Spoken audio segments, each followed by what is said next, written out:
विपिन विधाता विपिन विधाता जी, जरा ये बताइए आप सोशल मीडिया पर क्यों काम करते हैं? जब ले रही गूगल तब ले हम हो रहे गूगल, वही से काम करेनी। जब ले रही गूगल तब ले हम हो रहे गूगल, वही से काम करेनी। कुछ समझ में शिक्षा आई, वही से काम करेनी।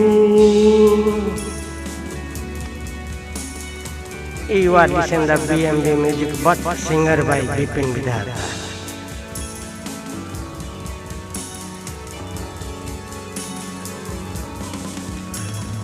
सब देश के हमरा के शिक्षा समाज में, सब देश के हमारा की शिक्षा समाज में। अश्लील नहीं बोलेनी न करेनी बदनाम, हम तो काम करेनी।